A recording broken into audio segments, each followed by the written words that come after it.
aja. Tapi aku selalu belajar untuk apa ya, Tuhan mungkin latih aku kesabaran, dirasakan kita sendiri kan. Orang-orang hanya bisa membantu kita, tapi ada satu Tuhan mengajarkan pengharapan total itu sepenuhnya kita harus berharap sama Tuhan. Rasanya kita dibawa sendirian dengan Tuhan kan, jiwa kita udah diproses luar biasa sama Tuhan. Pengen banget, rindu banget untuk apa ya, beraktivitas seperti orang normal gitu kan. Iya.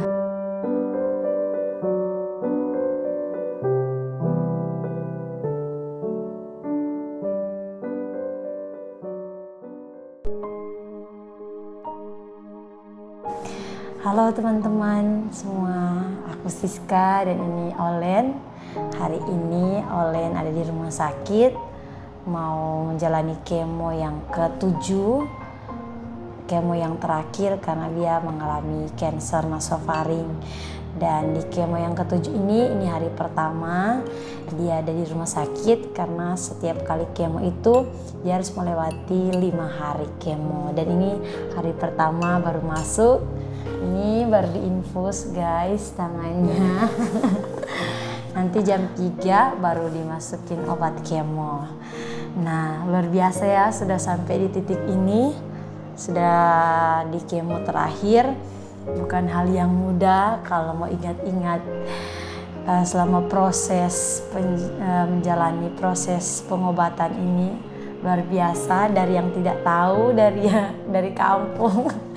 Dari Manado, di kota orang, dan masih belajar juga untuk bagaimana proses-proses pengobatannya. Nah Olen, sudah sampai di titik ini bagaimana perasaanmu?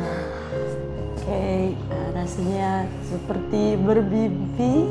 Karena memang iya seperti, karena nggak percaya kalau bisa ada di titik ini, bisa hampir menyelesaikan kemoterapi yang ke-7, dan masih rasanya kayak mengingat lagi masa-masa itu dimana kita berjuang, dimana kita nggak tahu apa-apa awalnya, rasanya bagaimana ya untuk menghadapinya, tapi itulah ada penyertaan Tuhan ya.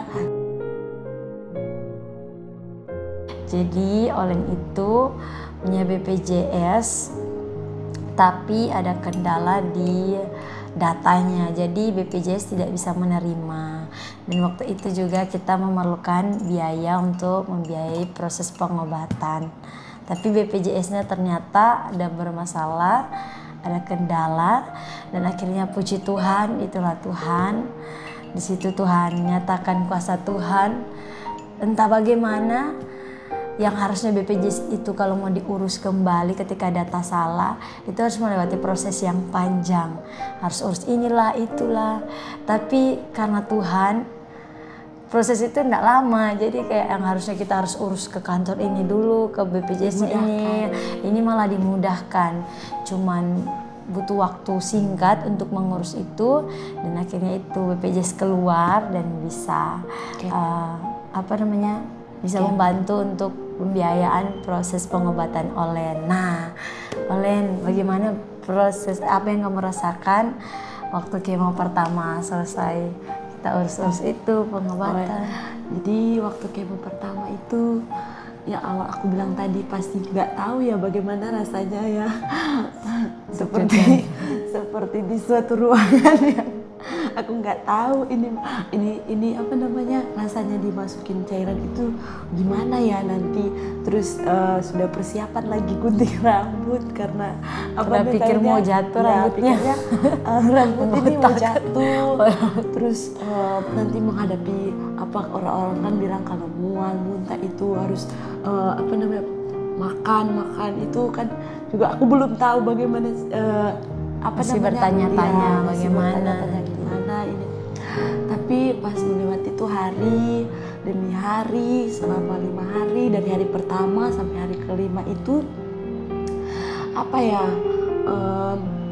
sebenarnya di dalam hati ini selalu taruh damai ya, sukacita, sehingga aku melewati itu kayak melihat Tuhan itu selalu kuatkan, selalu topak supaya aku bisa melihat dengan cara pandangnya Tuhan gitu.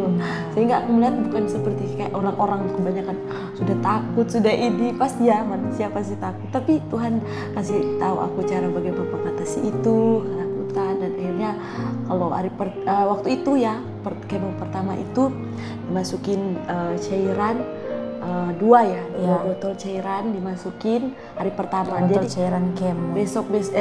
besoknya sudah satu satu botol. Yang botol yang dimasukkan cairan itu yang 2 itu sempat pusing, yang pertama yang sempat lemas. Ya, makan juga hampir nggak mau makan. Ya awalnya itu aku berjuang untuk bisa makan supaya tubuh kita kuat untuk karena kan cairan itu kan yang dimasukin itu keras. Dia membunuh juga semua sel-sel yang ada dalam tubuh, sel baik, sel jahat. Ya, terus lambung kita harus diisi makanan supaya cairannya bisa berfungsi dengan baik. Dari puji Tuhan selama 5 hari selesai dari kemo pertama, aku sudah mulai tubuh aku sudah mulai menyesuaikan. Gitu, sudah mulai menyesuaikan. Yang awalnya lemes sudah mulai menyesuaikan. Oh, ternyata ini setelah melewati yang kemo itu, ternyata seperti ini rasanya. Baru berikutnya lagi kemo yang kedua, ketiga. Jadi efeknya beda-beda ya. Pertama diare, bisa apa. Tapi aku bersyukur ya bisa ada di kemo terakhir ini. Tapi yang pas kemo keberapa itu yang kamu tiba-tiba pusing, tiba-tiba jatuh, berdiri tiba-tiba jatuh. Terus kemo ketiga. Iya, kemo ketiga ya. Terus pas selesai kemo juga, hari selesai kemo itu kamu sempat kayak mual-mual. Iya. Memang terus sih, tangan juga waktu itu ya. Tangan sempat nggak bisa sidik jari. Sidik jari sudah tidak terbaca karena itu cairan itu yang masuk. Tangan sama kaki juga. Ya, terus ada ininya, bekas-bekasnya jadi kayak ada darah. Iya, jadi biru-biru, tangannya jadi hitam. Itu kan efek dari cairan kemonya. Kebanyakan ambil darahnya di tangan kiri. Jadi tandanya banyak di tangan kiri. Pasti ada banyak suara-suara negatif yang akan muncul di telinga kita. Mungkin akan timbul suara-suara negatif. Itu pentingnya kita mendengar perkataan firman Tuhan supaya hidup kita diisi sementara kita sakit, tapi dikuatkan lewat suara-suara dan kebenaran firman Tuhan. Dan itu buat damai sejahtera juga. Jadi karena aku menemani Olen, jadi aku melihat bagaimana dia melewati proses itu. Dan ketika dia dalam proses kemo lemah, sakit, kebanyakannya aku lihat dia itu sering suka putar khotbah, doa, baca firman. Itu yang menguatkan dia ketika dia sakit. Apalagi kan waktu dia kemo ini jauh dari orang tua, jauh dari keluarga. Jadi mau berteriak kepada keluarga terdekat itu nggak ada. Sekalipun ada kita, tapi kan tetap berbeda seperti dengan keluarga sendiri. Tapi yang aku lihat yang dia lakukan ketika dia sakit yaitu dia sering mengkonsumsi hal-hal yang bersifat rohani, tentang Tuhan, bagaimana dia menjerit, minta kekuatan dari Tuhan. Dan saya melihat sendiri ketika dia sakit, dia berdoa dan di situ Tuhan memberikan dia kekuatan. Oh iya, setiap kali kemo pasti ada pelajaran yang Tuhan ajarkan. Ya. Jadi kemo keberapa ya? Ke-7. Jadi setiap kali kemo pasti ada hal yang baru yang Tuhan ajarkan. Contoh, misalnya kemo pertama Tuhan ajari apa, tuh kemo kedua Tuhan ajari apa. Jadi beda-beda sebenarnya setiap kali kemo itu.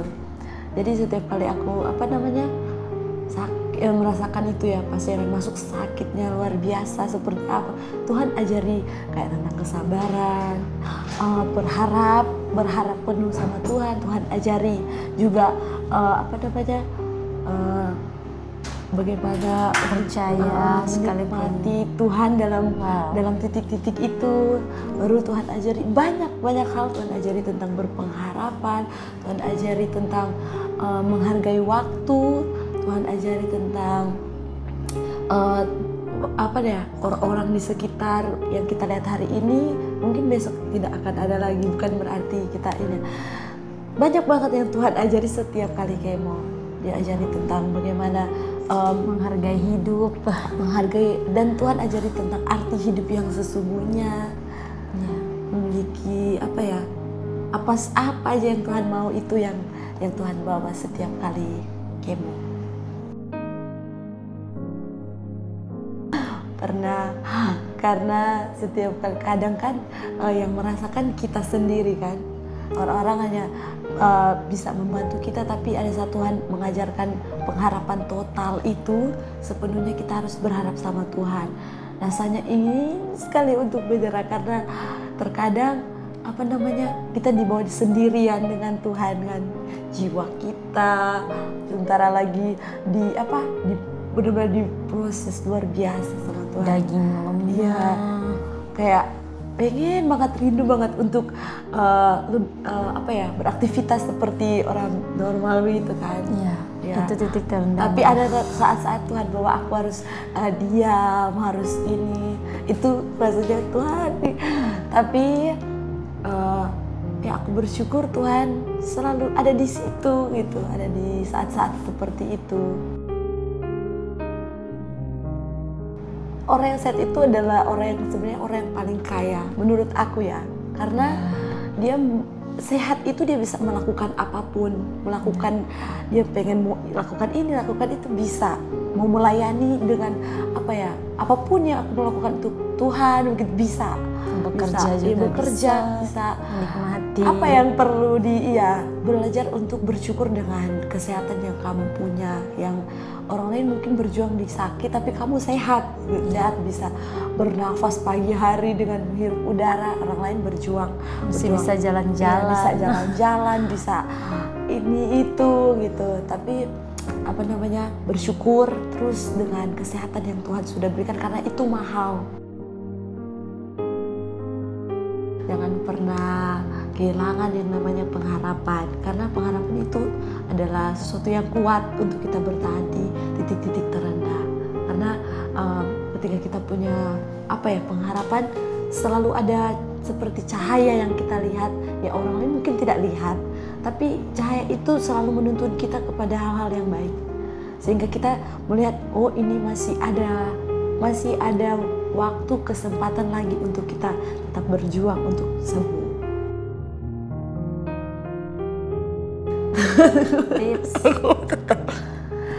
Lihatlah hal-hal sederhana di sekitarmu, karena aku hidup bahkan cuman hal simpel yang aku bisa lihat bisa buat aku tertawa, bisa buat aku tersenyum.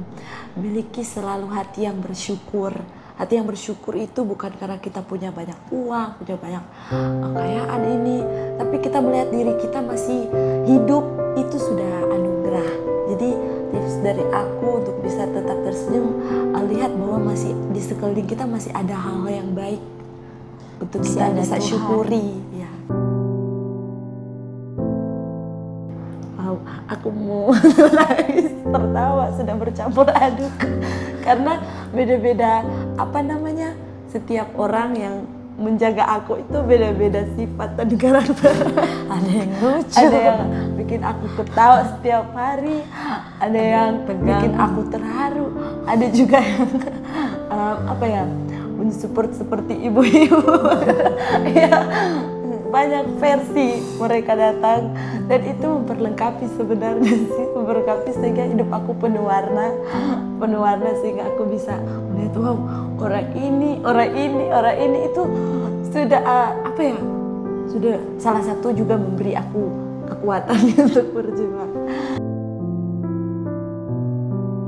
Tuhan itu ada dan Tuhan itu berkuasa, dimana di saat tidak ada orang lain yang tahu kesulitan kita, titik di mana kita sudah mau hampir menyerah, tapi Tuhan selalu buktikan kuasanya, bahkan bukan kuasa tapi kasihnya yang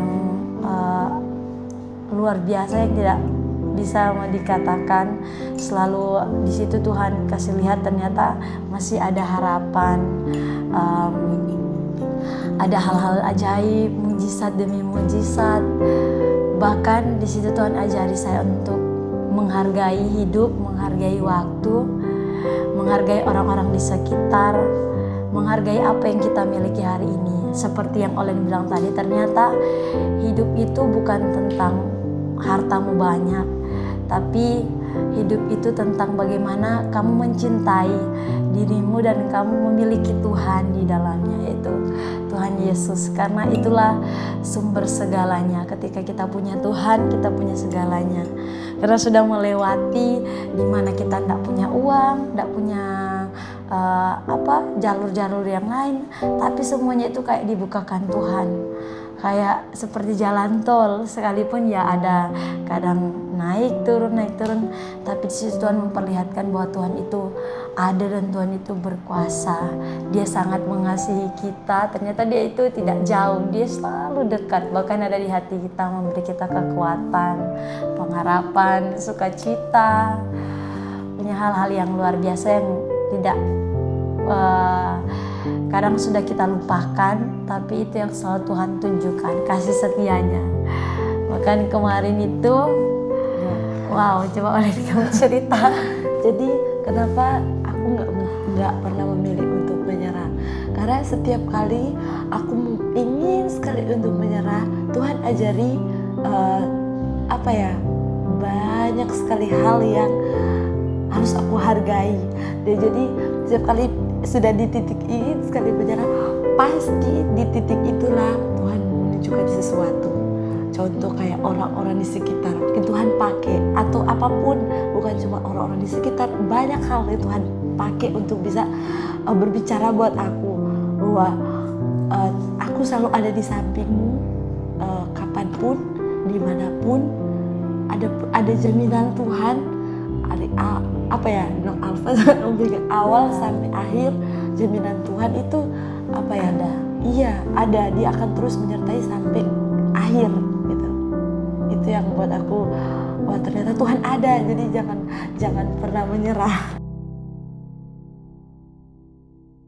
Hidupkan dan libatkan Tuhan dalam segala kehidupanmu, supaya engkau bisa melihat hari demi hari Tuhan sendiri yang akan melatih engkau menjadi generasi yang punya mental yang kuat, seperti yang sudah kita berdua lalui hari-hari ini. Ketika kita punya Tuhan Yesus, kita punya segala-galanya. Tuhan Yesus cukup untuk semua yang ada di dunia ini. Jadi tetaplah sadar dan milikilah terus Tuhan dalam hidupmu, bangun hubungan dengan Tuhan, maka kamu akan melihat hari-hari hidupmu, masa depanmu akan dipenuhi dengan kemuliaan dan kasih karunia Tuhan. Amin. Amin. Kalau dari aku, jangan lupa terus renungkan firman Tuhan. Taruh firman Tuhan itu di pikiran dan di hati. Karena kalau firman Tuhan itu sudah tertanam, apapun yang kamu hadapi, generasi muda, apapun itu yang kamu hadapi, firman Tuhanlah jawabannya. Firman Tuhan adalah kebenaran, dan kita bisa melihat kenyataan keadaan tidak baik, tapi kebenaran selalu berkata kita bisa. Kebenaran itu selalu menguatkan iman kita. Kebenaran itu selalu menuntun kita kepada jalan yang benar, sehingga dalam badai apapun kita tetap dalam jalurnya Tuhan, karena ada firman Tuhan. Jadi untuk generasi muda, baca dan renungkan firman Tuhan itu, tanamkan itu, sehingga kita bisa melawan setiap suara-suara yang bukan kebenaran. Kita bisa kuat dalam kebenaran ketika menghadapi apapun. Generasi muda bisa berdiri kuat, menyelesaikan semuanya sampai garis akhir, karena ada firman Tuhan yang menyertai.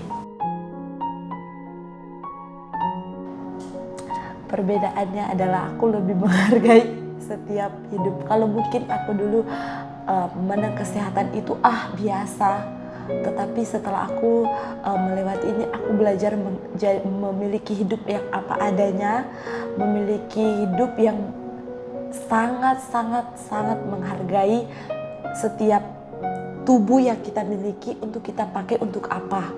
Jadi mungkin sebelum dari sakit itu aku bisa melakukan sesuatu yang aku inginkan.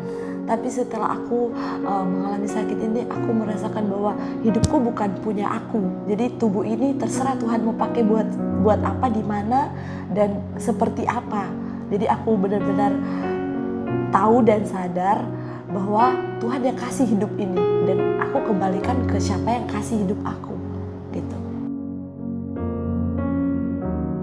Apa ya, Tuhan dalam hidup aku sangat-sangat, aku nggak tahu mau cara bagaimana untuk membalas segala apa yang Tuhan sudah kasih buat aku.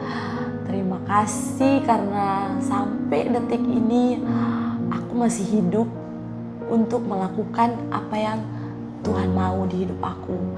Dan terima kasih untuk sebuah cinta yang sebenarnya itu lah yang memberi aku semangat, memberi aku kekuatan untuk melewati semuanya.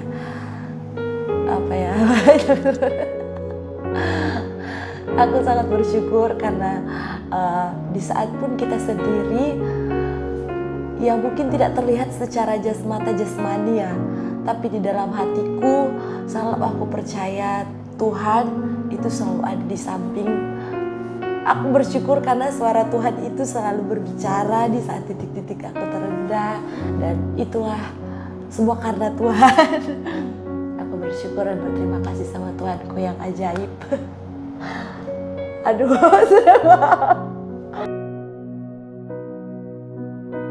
Aku melihat di mana di sisi lain ada penyertaan Tuhan yang begitu besar, dan aku melihat Olen bisa melewati, bisa kuat, dan bukan Olen saja yang kuat ketika mengalami itu. Kita sebagai teman-teman, sebagai komunitas itu menjadi kuat karena kita boleh melihat penyertaan Tuhan yang betul-betul besar melewati perjuangan Olen. Dan satu hal dari kejadian yang dari apa yang Tuhan izinkan terjadi di Olen itu membuat dimana kita makin tahu siapa yang berjalan bersama dengan kita setiap harinya. Jadi aku bersyukur, di sisi lain aku bersyukur juga dari kejadian Olen, bukan Olen saja yang mengerti tentang maksud Tuhan. Ternyata buat pribadi saya juga bisa mengerti bagaimana kita boleh menjaga hidup kita, boleh tahu arti tujuan hidup kita untuk kedepannya seperti apa. Proses terbesarmu akan jadi kesaksian terbesarmu. Proses terhebat dalam hidupmu akan jadi kesaksian terhebatmu. Karena untuk kita menjadi sesuatu yang dunia bisa pertontonkan bahwa ada Tuhan yang hebat, kita juga harus mengalami proses yang hebat. Jadi siapapun yang sedang diproses Tuhan, lihat saja hidup Olen yang tidak menyerah, demikian kita jangan menyerah. demikian kesaksian yang bisa saya bagikan. Tuhan Yesus memberkati. Hari ini saya mau berdoa untuk siapapun di luar sana yang mengalami sakit hari ini. Saya mau berdoa buat kalian. Tuhan Yesus yang baik, terima kasih karena hari ini adalah hari yang sangat luar biasa, bukan secara kebetulan. Walaupun kami berbeda jarak Tuhan, tapi kami percaya Tuhan ada bersama dengan kami dan bersama dengan mereka yang mengalami sakit. Kami berdoa Tuhan, biarlah Engkau sendiri yang menyertai kehidupan setiap yang sakit untuk bisa mereka melewatinya. Karena kami percaya ketika Tuhan izinkan mereka sakit, di dalam nama Tuhan Yesus selalu ada cerita bersama dengan Tuhan. Selalu ada kesaksian bahwa mereka punya Tuhan yang hebat, Tuhan yang luar biasa. Baik yang ada di rumah sakit ataupun yang ada di rumah, Tuhan yang memegang tangan mereka. Tuhan taruh damai sejahtera, Tuhan taruh sukacita setiap hari sehingga mereka boleh melihat penyertaan Tuhan ada atas hidup mereka. Keadaan boleh tidak baik, tapi kami percaya ada kebenaran Tuhan yang menghidupkan mereka, memberi kesembuhan, turun kesembuhan yang ilahi yang Tuhan sediakan. Di dalam nama Tuhan Yesus kami percaya Tuhan, Engkau yang dimuliakan ketika mereka sembuh. Terima kasih Tuhan, mengucap syukur dalam nama Tuhan Yesus. Haleluya. Amin. Yesus memberkati.